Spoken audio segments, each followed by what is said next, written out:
Hi, this is Sowmyan again. Welcome to my Learn Japanese lesson. There has been a long gap between the last posting and this one. I am sorry about the delay. In this lesson, I will provide some more examples of the masho form, but it is more about the use of particles ni and de. Particles de and ni have a few norms as to when either of them may be used. The first differentiation is with respect to the location and action. They are often used after the location-related word with the meaning at. The choice among the two is based on the presence of action related to the verb. Aru and iru are the plain forms of arimas and imas respectively. They both indicate existence or possession. They translate to have and has in English when they refer to possession. Arimas is for inanimate objects and imas is for animate objects. A reference to existence is not associated with the action. Again, we come to the concept of apostance. The particle ni is used with arimas and imas, which represent a static situation with no action. In contrast, the particle de is used with verbs implying action. Now, look at this example without action. Kishi-san wa doko ni imasu ka? This is a question.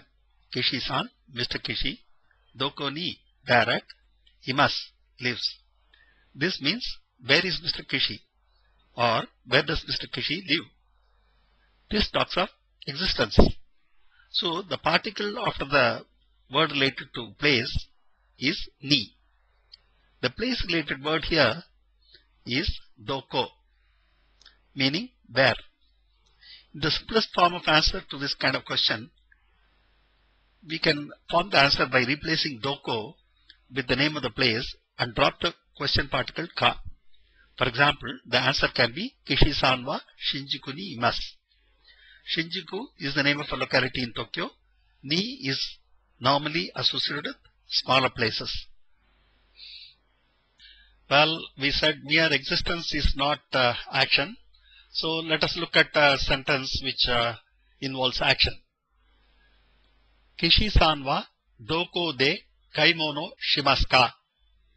Except for the particle and the verb, the sentence is same as the previous one.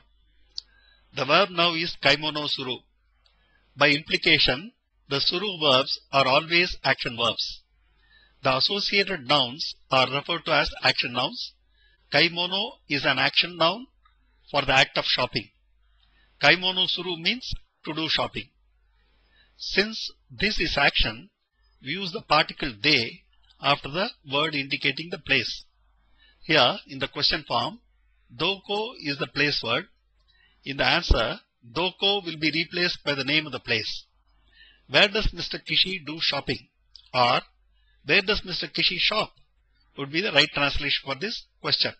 The answer could be the name of the shopping center or the location.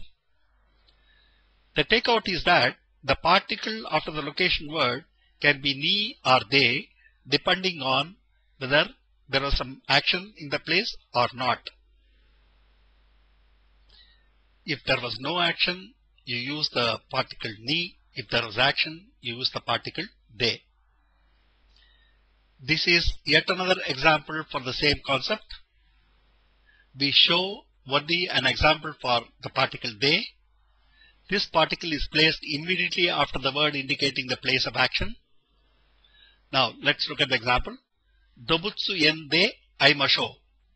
Dobutsu is animal. En is garden. Dobutsu-en means animal garden, which is same as zoo. We have discussed the verb masho in the previous lesson. It means let us meet. This entire sentence means let us meet at the zoo. The location where we talked of doing the verb, that is meeting, is the zoo. So, de is placed immediately after the word for zoo. In this slide, let us look at another kind of application.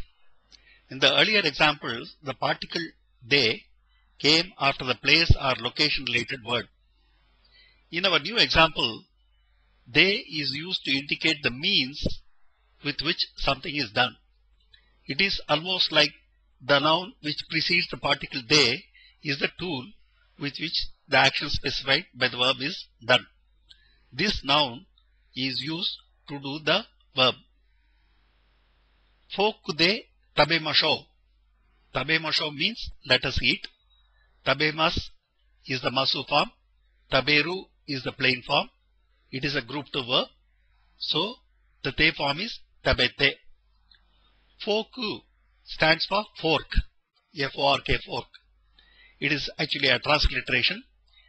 They indicates that the preceding noun fork is to be used for the action of eating. The entire sentence means let us eat with the fork. The Japanese food is eaten with chopsticks. If you are not used to this, your host may suggest eating with a fork. Consider another example. Keiki wo naifu de kirimasen ka. Keiki is cake. Another transliteration. Naifu is knife. K-N-I-F-E, knife. This is also a transliteration. Keiki is followed by the particle wo. So the object of the verb is cake.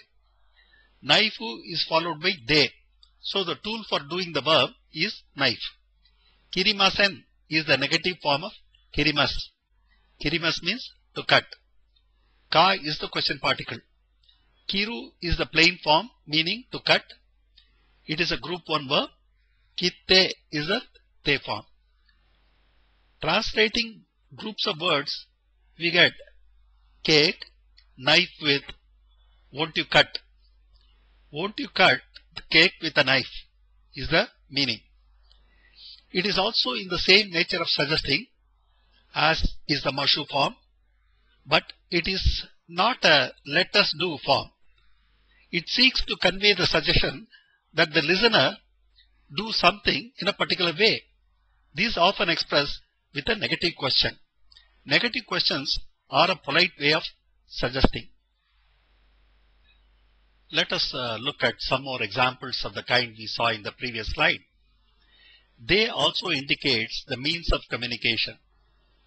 Maybe you can look at this as identifying the communication tool. It is generally any kind of means. A means of transportation for going from one place to another can also be referred to with the particle de. Nihongo de hanashimasho means let us speak with the use of or by means of Nihongo or the Japanese language. We can also have a statement such as Nihongo wo hanashimasho. This translates to let us speak Japanese. Both seem to be similar. What is the difference? In the first sentence, there was an emphasis on using Japanese language as the means of communication. In the second sentence, the emphasis as the means was absent. That is the key difference. Here is another variation of the example. In this, we have both the particles de and o. Palo-san wa maiban shimbun de supain no nyusu wo yomimasu. Paulo-san is Mr. Paulo. Maiban is every evening. Shimbun de means with the use of the newspaper. Supain no nyusu. Supain is the transliteration for Spain and nyusu is the transliteration for news. Spain's news. No is the apostrophe S. Spain's news, that is news of Spain. Yomimasu means reads. We had both they and wo here. They refer to the shimbun, that is the newspaper, meaning with the help of the newspaper. What does he read?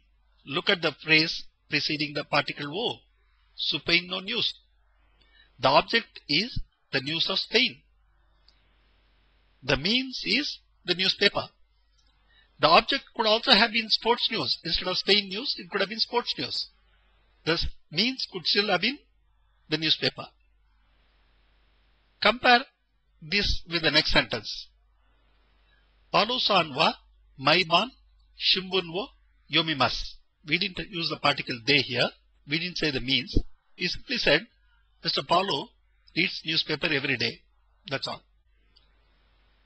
The object of reading is the newspaper. Earlier, the newspaper was a means of reading a particular type of news. Now, the object itself has become the newspaper. Did you get it? More words add to more clarity and specificity. You can be vague to the extent required. Using they and indicating the means is a way of adding clarity. Shall we say a means of clarifying the means? Extending the application further, they can also be used for the means of transportation. The first sentence here reads, Densha de kairimasho. The verb used here is kairimasho. Kaeru is the plain form of this verb. Though it ends in eru, it is a group 1 verb. It means to return. Kaeru is always used for getting back to your home position. You will never say this when you have to say you will get back to the office. Depending on where you are at the time of talking, at the office or otherwise, you will say, I will come to the office or I will go to the office. Return to the office is not used. Kaerimas is the masu form. Kayate is the te form. Densha means train. Densha de means by the use of a train. De here means by. Densha was the means of our return. The entire sentence meant let us return by train.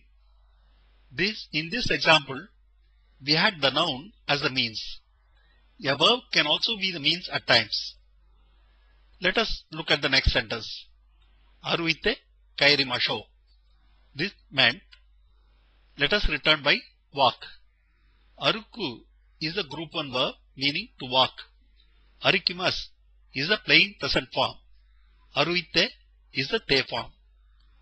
Though walking was the means as specified here, the particle they was not used. Since we have 2 verbs, the te form was used to combine them. We will see this again in another lesson. In this lesson, we saw some more masho forms. We also saw a negative question form as a more polite suggestion form. We saw the use of particle ni and they as place markers and the relationship with the action. Ni was used when there was no action and they was used when there was action in the place it referred to. We also saw how they is used for specifying the means through which a certain action is performed, say either in the form of a tool or as a means of communication. They followed nouns to suggest the means. This is what we saw. That brings us to the end of lesson number 33. To watch the entire series, go to my channel, Avid Reader 100 on YouTube. And if you want to get alerts on new posts, subscribe to my channel. Deva Mata Gambatta Kudasai.